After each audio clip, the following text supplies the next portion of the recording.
Сайн бацгаана хүүхдүүд ээ. За ингээд өнөөдрийн Монгол 3 дугаар ангийн монгол хэлний хичээл маань эхлэхэд бэлэн боллоо. Ингээд 3 дугаар ангийн сурагчид маань өөрийн монгол хэлний сурах хүчгээ, монгол хэлнийхээ дэвтрийг үзэгтэйгээ аваад телевизороо ойртон суугаарай. За өнөөдрийн монгол хэлний хичээлийн маань сэдэв бол шүлгийн утгыг ойлгож унших, за хэлц үгийн тайлбарыг ойлгох, мөн тэр хэлцийг тогтоож авах ийм сэдэвтэй хичээл орно багш нь. За тэгээд хичээлийн маань зорилго бол тухайн шүлгийн утгыг ойлгосноо бусдын өмнө тодорхой ярих, гэрийнхэндээ ярьж өгөөрөө. За мөн тодруулсан мөрийг хэлц үгээр илэрхийлэн бичиж тэр хэлц үгийнхаа утгыг нь тогтоох ийм зорилготой хичээл маань өргөжлөн явахаар байгаа. За ингээ хичээлийн маань алхмууд нь шүлгийн утгыг ойлгож уншина, уншснаа бусдын өмнө тодорхой ярина. За тодруулсан хэсгийг хэлц үгээр илэрхийлж ялгах, ярилцсан мөн түн дээрээ. За өгүүлбэрт байгаа зарим үгийг хэлц үгээр илэрхийлэн бичих ийм даалгавруудыг бид нэр хамтдаа гүйцэтгэх болно. За өмнөх хичээл дээр бид нар найз гэдэг шүлгийг хулан 82-ын тухай бид нар их дээрээ үзсэн байгаа. За ингээд найз гэдэг шүлгээ хамтдаа уншия. Сурах хүчиг дээр маань байгаа. За тоогоо бодсноо хуулуулаач гэхээр толгоо сэгсрээд тоохгүй байсан. Харин маргааш нь математикийн давталганд хажууд суугаад заагаад өгсөн.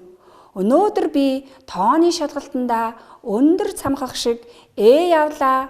Ойлгож ухаарахгүй хуусан бол онц дүн авахгүй л байж дээ. Үнэн ч найз минь намайг өөрийгөө хуурхаас аварсан байна шүү. За энэ шүлгийг бид нар өмнө уншиж ярилцаж үзсэн байгаа. За тэгэхээр энэ сурах хүчиг дээр байгаа шүлгийн маань сүүлийн 3 мөрийг тодруулан улаан өнгөөр бичсэн байна. За тэгвэл энийг дахин бүгдөө хамтдаа харъя.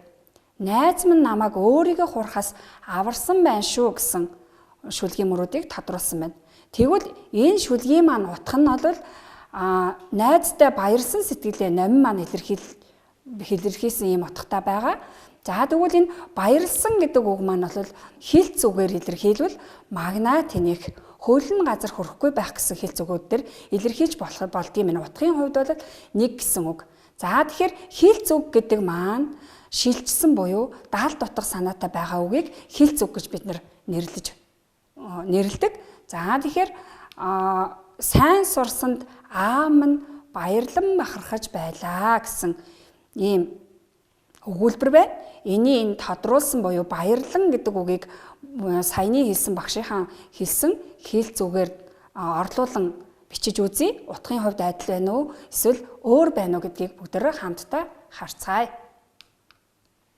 За сайн сурсанд аав маань магна тэнийн бахархаж байлаа. За өмнөх үг маань болохоор сайн сурсанд аав нь баярлан бахархаж байлаа гэдэг өгүүлбэр байгаа. Энийг баярлан гэдэг үгийн маань хэлц үгээр солин найруулж бичсэн байна доор нь. Сайн сурсанд аав нь магна тэнийн бахархаж байлаа. Тэгэхээр утгын хувьд бол энэ хоёр ижилхэн байна. Тэгэхээр баярлах гэдэг үг маань магна тэнийх гэдэг үгээр ингэж солин найруулж хэлц үгээр бол солин найруулж бичиж болдог байх нэ хүүхдүүдээ. За тэгвэл дэвтэр дээрээ бүгдөө хамтдаа хэлц үгийн утгыг бичиж авцгаая. За баярлах.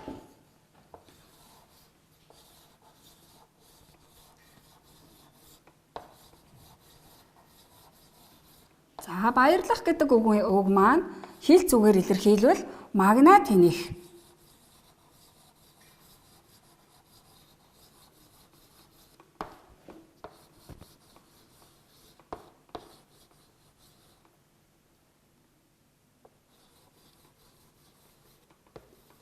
За ийм магна тэнийх гэдэг хэлц үг маань баярлах гэсэн утгатай агаар нэгэн байна.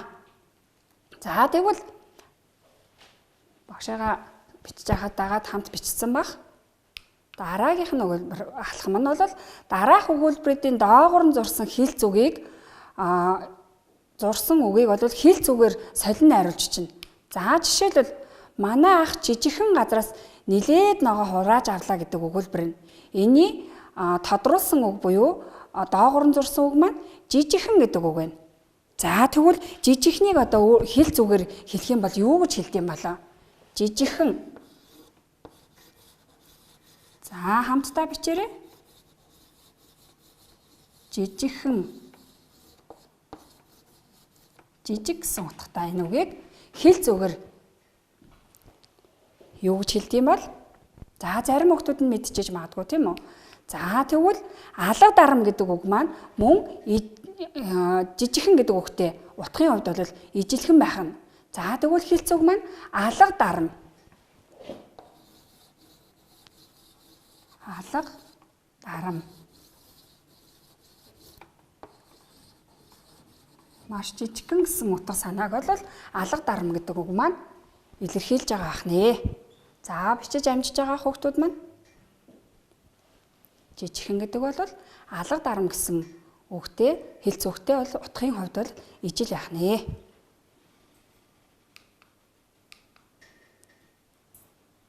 За дараагийн өгүүлбэрт байгаа тодруулсан үгийг хүүхдүүдэд ажиглаарай. Ээж маань намайг эрхлүүлэн өсгсөн. За энэ өгүүлбэрийн маань доогоор нь зурсан буюу тодруулсан үг маань эрхлүүлэн гэдэг үг байна. Ээж минь намайг эрхлүүлэн өсгсөн.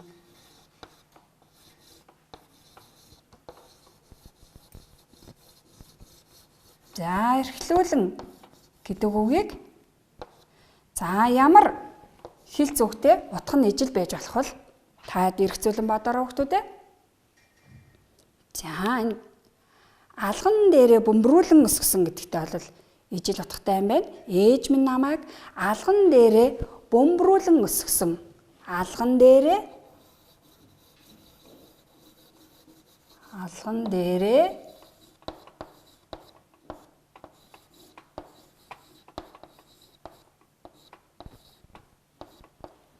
бөмбөрүүлэн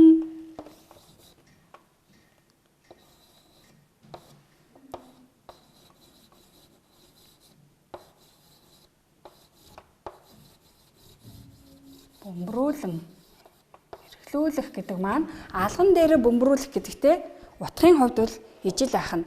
Тэгэхээр та бүхэн бичиж байгаа хавцдаа мөн энэ үгнийхээ утгыг давхар тогтоогоод яваад ах юм шүү хүүхдүүдээ. За одоо дараах хэл зүгээр өгүүлбэр зохиож бичье. За гараа гаргах гэдэг маань чин сэтгэлээсээ юмд хандах гэсэн утгатай юм байна. Гараа гаргах гэдэг үг маань хэлц үг маань аливаа юмд чин сэтгэлээсээ хандах гэдэг утгатай юм байна. Тэгэхээр гараа гаргах гэдэг хэлц үгийг ашиглаад та бүхэн нэг өгүүлбэр зохион дэвтэртээ бичээрэй.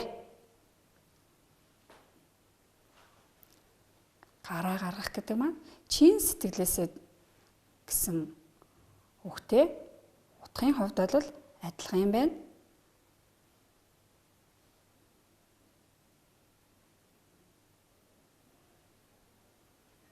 За багш нь энд зохиосон өгүүлбэрээ та бүхэндээ харуулъя.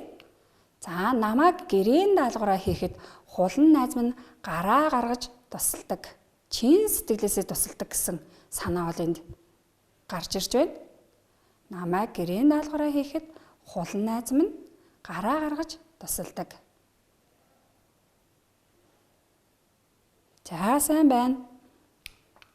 За одоо ингээд багш нь шууд утгатай үгнүүдийг хэлнэ. Мөн тэр утгатай ижил утгатай хэлц үгнүүдийг давхар хэлээд явах болно. Та бүхэн энэ үгүүдийг аль болох эргцүүлээд тогтоож авахыг хичээгээрэй.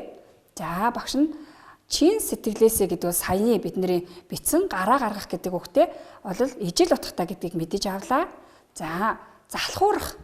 За залхуурах гэдгийг одоо хэлц үгээр юу гэж хэлдэг юм болоо?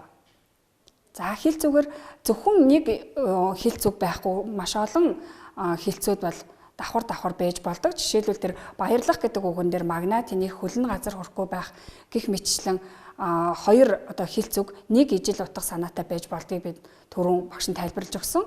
За тэгвэл залхуурах гэдэг үгийн маань хэлц үг нь бол биеэ оторлох гэсэнтэй санаа нэжлэх юм байна. Дараа нь ховлох, алтан хушуу өргөх. За энд бол дандаа шилжсэн буюу даалт утгатай үгнүүд яваад байгаа. Эднэрийг бол хэлц үг гэж нэрлэдэг байгааг бид нэр түрүүн багш нь тайлбарлаа өгсөн. За дуу муутай. За ус балгацсан юм шиг гэж хүмүүс ярьдаг. Энэ бол маш дуу муутай хүнийг тэгж зөөрлөн хэлдэг бахна. Энэ бол бас хэл зүг бахнэ. За унтахыг давсанд явах гэж ижил хэлж болдог бахна. За баярлахыг түрүүн багш нь магнаа хагарах, магнаа тэнийх гэж хэлсэн бол бас мөн магнаа хагарах гэж бас хэлж болдог бахна.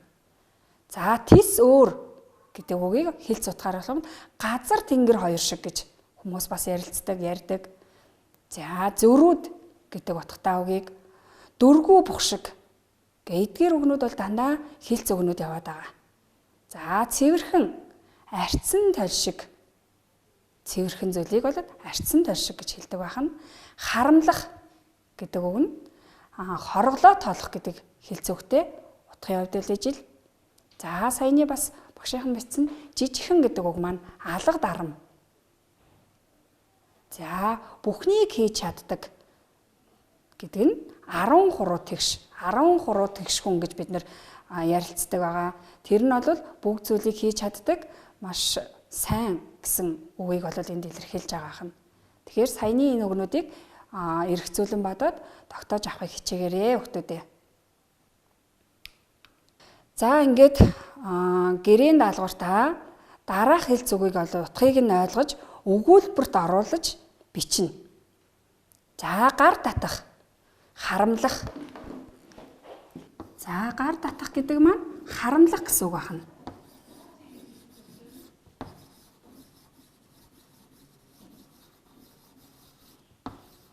Гар татах. За харамлах гэсэн утгатай хэлц үг байна. За нүдний гим. За мөн энэ үгийг бичиж аавна. Нүдний гим.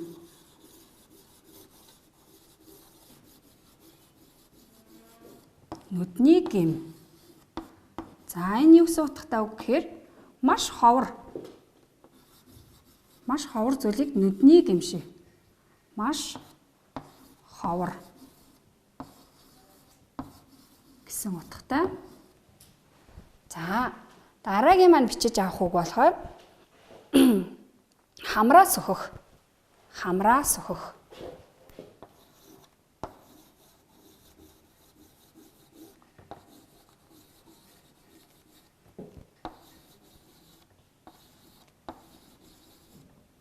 Хамраа сөхөх. Энэ бол бие тоох гэсэн утгатай юм байна. Бие тоох. За одоо тэгвэл энэ гурван хэлц үгийнхаа утгыг бид нар мэддэг болчихсон учраас өгүүлбэр зохиоход бол төвөггүй байх бах. Тэгэхээр энэ гурван үгээ тэмдэглэж бичиж аваад эднийгээр өгүүлбэр зохиох нь нэг өгүүлбэр зохионо.